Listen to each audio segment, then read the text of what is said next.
Okay, good afternoon. This is John Bushka, and today I want to make a particularly personal statement um,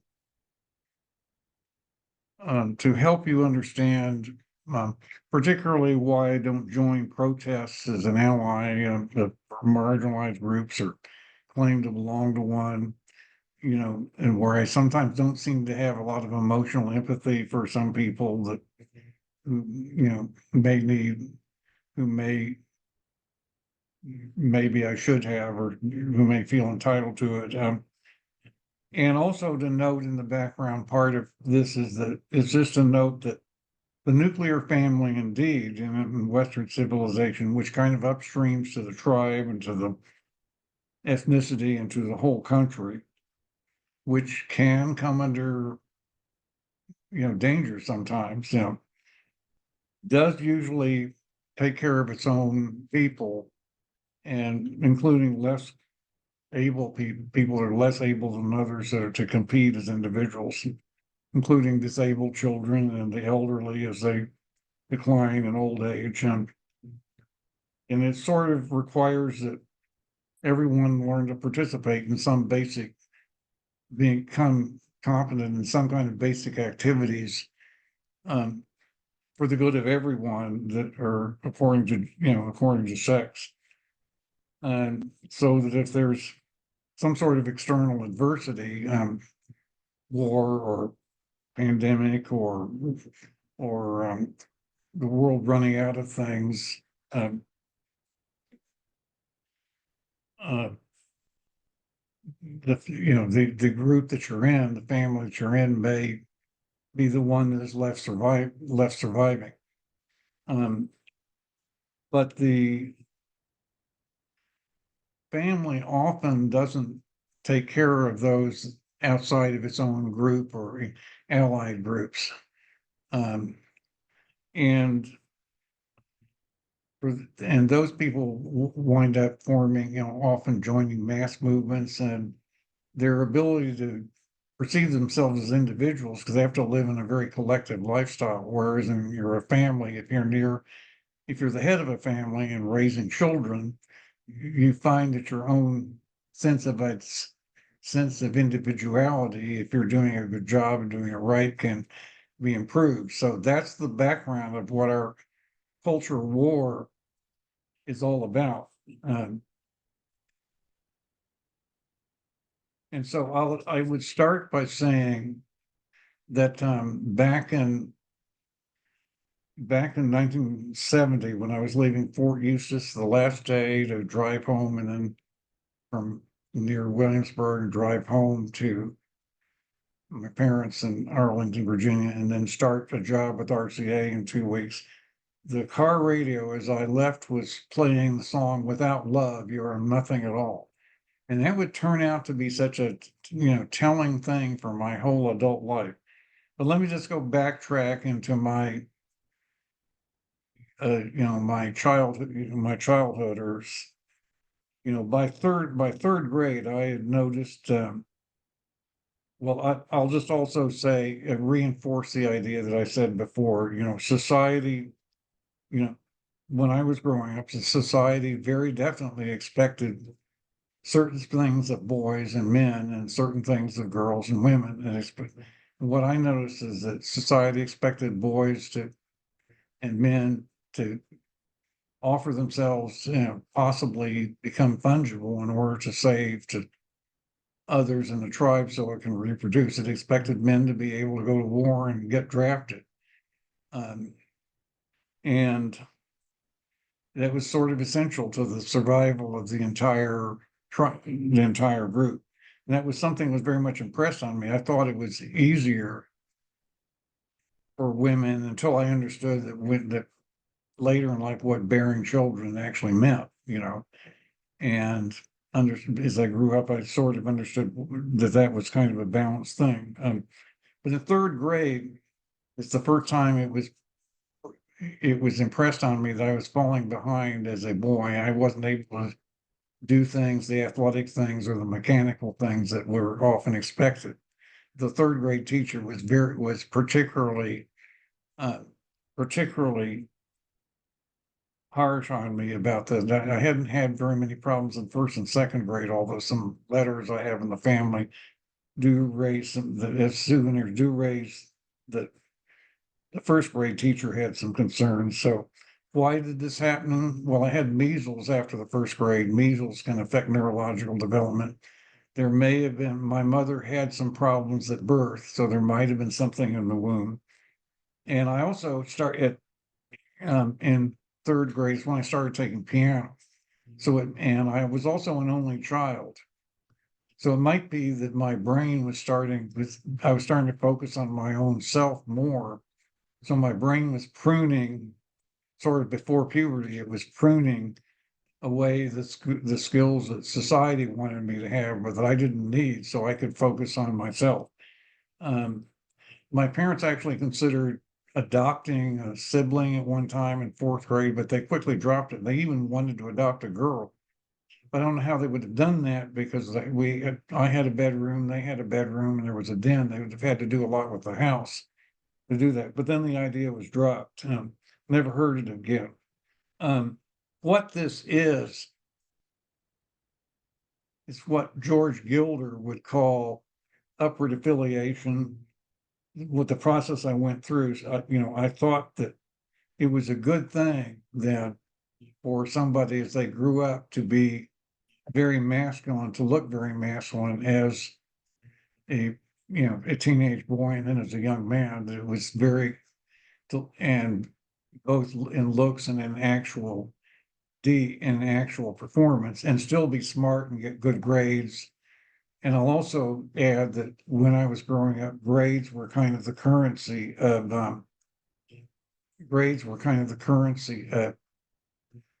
uh, almost like a cryptocurrency. They were an indication of how well you were doing. I never actually went to work as a teenager. So when I was very much impressed with the idea that the world was very competitive and that some people make it and some people don't. That some people wind up with jobs where they get to tell others what to do, and some work is better than other work. I was kind of afraid of what I called low work. And my father insisted it was very important to learn to work. And that means learn to work in a menial job and in a regimented job where you had to be in physically controlled for a day and get a repetitive task done, which is what a lot of jobs, assembly line jobs were then. And that was a very important life discipline that a lot of people had to accept. I didn't like I like hearing that, but of course it's true. He also said that to obey is better than to sacrifice, which is a very double-edged statement to say. Um, as I so but anyway, I thought the most virtuous thing you could support was somebody who was the perfect man, who was both smart and good looking and physically fit and strong, which I wasn't, and smart and got the good grades and a genius and fixed everything. So I sort of like the Ayn Rand idea of the Ayn Rand Superman, Howard Rourke or whatever, Peter Keating. As I grew up, I sort of thought that was a virtue good for society to look up to that kind of person and cultivate more people to be like that.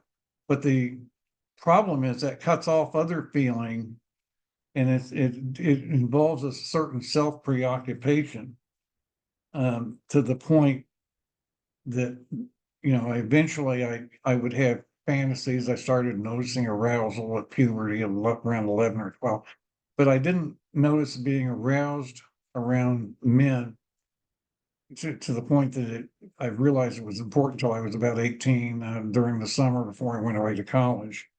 Then it was, and you could say that one of the things with Caucasian men, because I was in an environment that was almost entirely white, was one of the things was um, noticing that the person not only had a body hair, had a beard, could grow a beard and was physically fit and slender and muscular and everything, but that they had the appropriate body hair for a man. Remember, in a Caucasian people, that's more common because I guess the history of being in cold climates that they evolved from. So it became selected for as something that women would look for to in order to find men that were at least visibly more masculine. That was so that kind of idea got imprinted on me. My father often sometimes made comments about that. He made a comment one time about one particular actor, I think Aldo Ray, how hairy he was, and he would make comments about other people's appearance. He would say a particular person had a pot belly and had no ambition, and he would make comments that led me to believe that a man could, if he failed physically, he had failed. Now, and of course, there are other varieties of appearance as you grow up, and um, getting bald might mean that you've survived, and that might be a good thing for women, I guess, like if you're Prince William or something. But in another way, it makes you less attractive. So I think I'll put on a prop here. Um, so, again, I enjoyed this. One of the authors back in the 70s of 80s that talked about this kind of thing was George Gilder. As I said, he called this process upward affiliation, but he wrote a couple of books called Sexual Suicide and then Men in Marriage in 1986.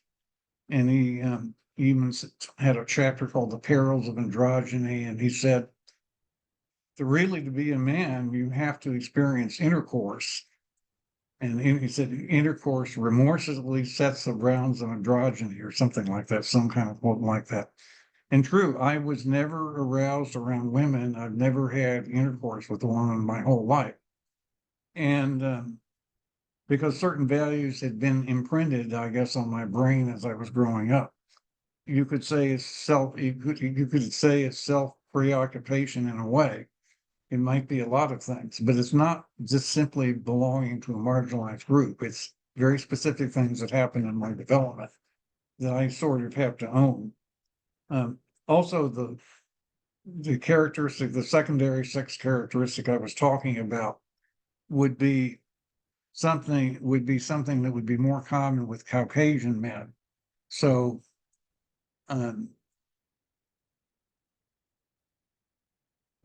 trying to find the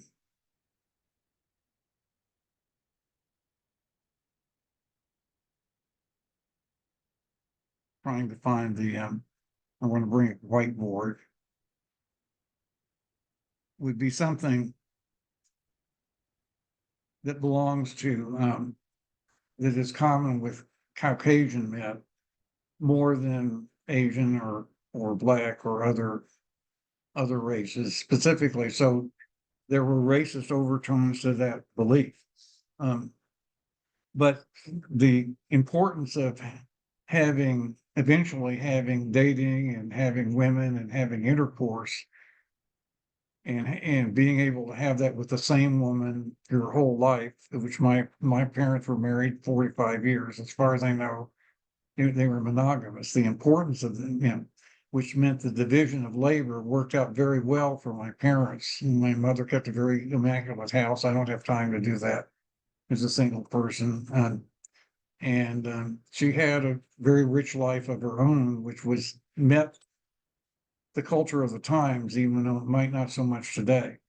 And the whole idea that men were not supposed to have sexual intercourse before marriage, and I call it SIBM, and they would even talk about that in dorms.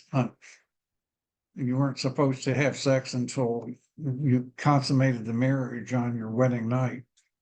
And but of course, if you never had it, if you never knew if you were capable of it, a marriage could fail. So that sounded like a very risky position.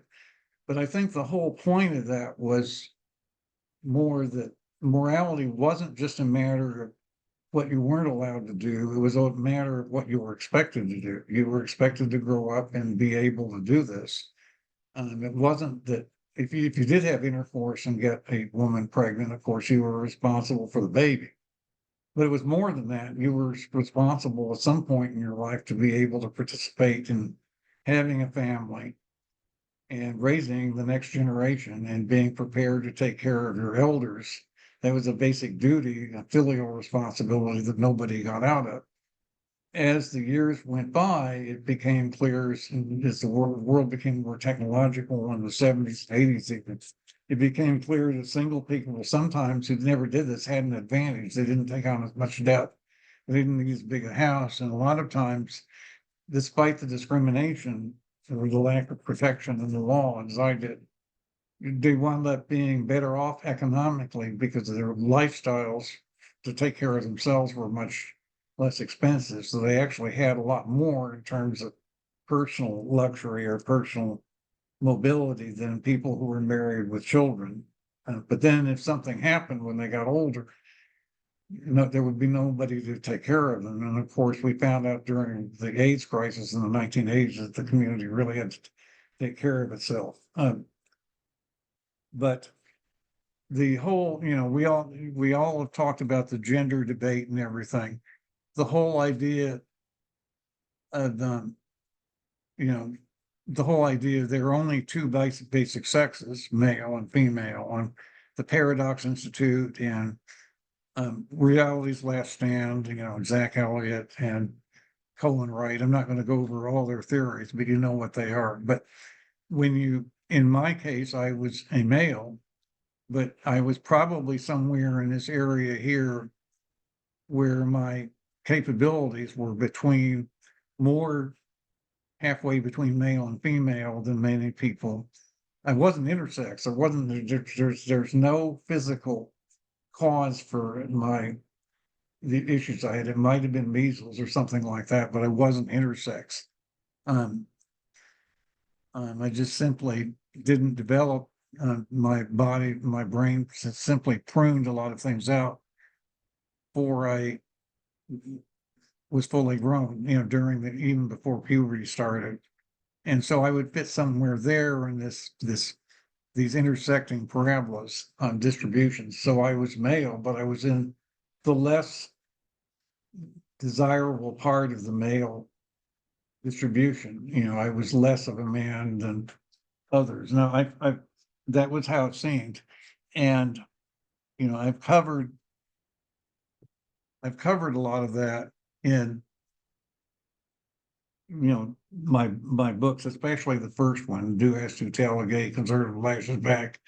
And then the third one, the 2014 one, Do As To Tell, Speech is a Fundamental Right, Being Listened To is a Privilege, where I talk about free speech. But on chapter 2, starts on page 43, I called The Virtue of Maleness. I didn't reverse the lens here, but this is I call the chapter The Virtue of Maleness, not the virtue of manliness or the virtue of masculinity or the virtue of manhood. I called it the virtue of maleness, and that is more about appearance than an actual substance. So that might be a very offensive term to some people, but that's what I call the second chapter.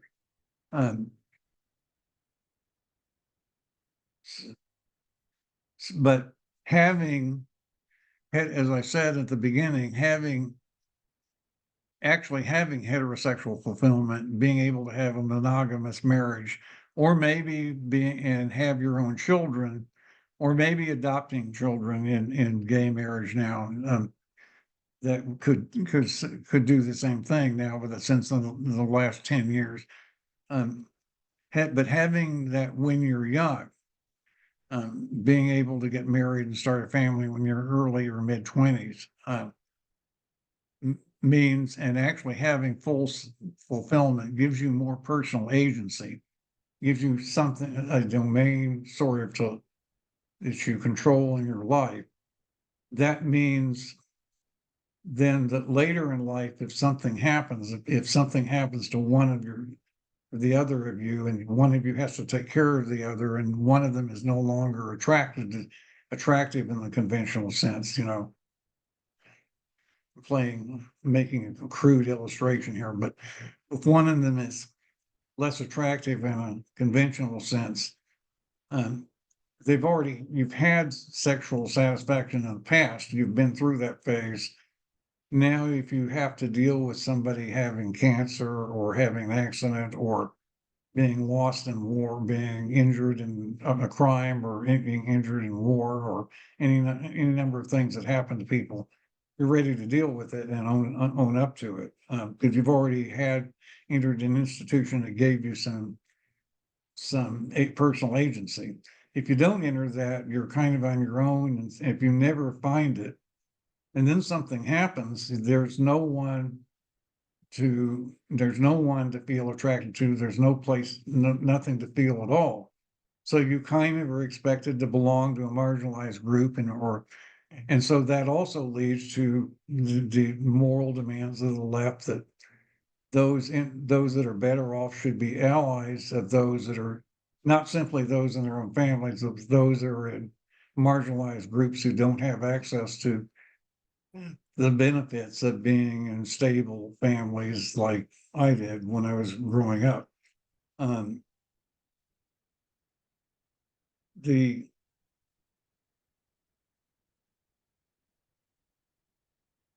I've talked about, I showed that as I showed that diagram, bring it up again.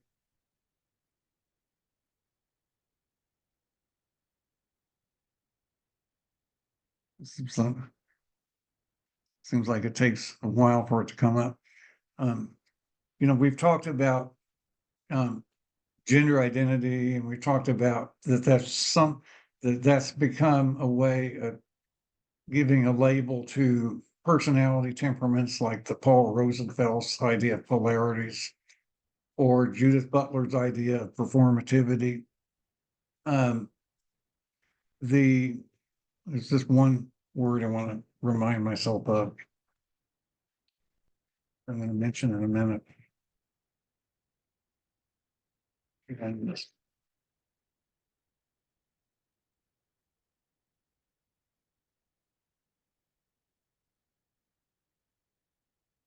um, the the anyway, the temperament that you have, or the set of performances you have, becomes an identity that gives you certain legal rights, or the problem is it could be turned against you. You could imagine, for example, that I fit in this area. One of the reasons I fit in this area is more than anything else that I haven't had intercourse with women and haven't had children, and would be incapable of having children, even temperamentally. So that could mean in some people's minds, I should take on a different identity, and that should be a public identity. It might be just my choice, and that might be what the regressives claim now, is that it should be my choice. But in the future, in a dystopian future, in a more authoritarian society, particularly under communism, um, under extreme socialism or communism or Maoism, where you live as comrades, that kind of thing, that identity I should be expected to take on publicly, and I wouldn't be allowed to pretend to be a man. I'd have to look like something in between, which is one of the reasons why body modification is being pressed on minors in some cases, even though people say it's a matter of choice, and maybe often it is in many parts of the country. It doesn't seem to really be going on very much, but there are all these disturbing reports online that places where it does go on in schools. It's very disturbing. That what sounds like liberation to some people could become a tool for exercising control of people who don't fit in. They could be expected to be modified. The whole idea of the tribunals I talk about in chapter 1 of my first book, um, was to accept that your body could be modified briefly and that you could recover from it. That's something I talked about in chapter 1 of the Do As to Tell a Gay Conservative Lashes Back. And so it's sort of the same idea, the idea of initiation, that you give up certain fantasies in order to take on a more stable way of having an identity, but it's something that's forced on you, perhaps. So, oh, the one other thing I wanted to mention, one of the biggest concerns about stability and, the things that can happen to a country, why we have tribalism and why we have emphasis on the right of families extended families being more stable again, and ethnicities being stable and so forth. Is the possibility that the world winds up being a zero-sum game, not just because of climate change, that's one of the biggest things, but because of a kind of overshoot. That's a term you hear now often. I should have put it on here, is the overshoot on all our natural resources. That's something I've talked about in my blog recently. And so it's no longer, that's another word you're going to start hearing a lot, is overshoot, overshoot, as a concept, that we could run out of a lot of things, and our way of life as we know it today could gradually start to come to an end, and that could create enormous problems. And that certainly is another reason that there is pressure, on individuals to become attached to social units now, either the nuclear family, or if the family is abandoned, comradeship within some sort of mass movement group, and that's the left, intersectionality and everything. So those are the thoughts I wanted to leave you with today. Yeah, it's very disturbing. It seems very arbitrary. It seems like I'm accepting the fact that as an individual, things can be demanded of me that I didn't choose to take on, but they still, whether it's conscription or filial responsibility when in old age, or some kind of national service, or even elections, even working in elections now is a kind of national service. It's a 16-hour a day. It's a kind of service, or I should be expected to join something publicly and support it. If I'm going to be online with my own voice, I ought to be willing to carry the voices of others. But that's something that's very difficult for me to do right now with integrity. So again, I wanted to share this all with you today, and um, there'll be some more videos soon where I talk about the issue of selling my books, and talk about the speech issue going forward, particularly with all the talk recently, Project 2025, and the general idea whether speech should support itself, and some of these other problems. What I think I'm having to do as I get older, and I'm 80 now. Just had a physical yesterday. Think I'm okay, but we'll see. So I do thank you for listening, and I look forward to talking to you again. But the next few, there will be a few more videos soon that will be about these serious topics. And I do thank you for listening.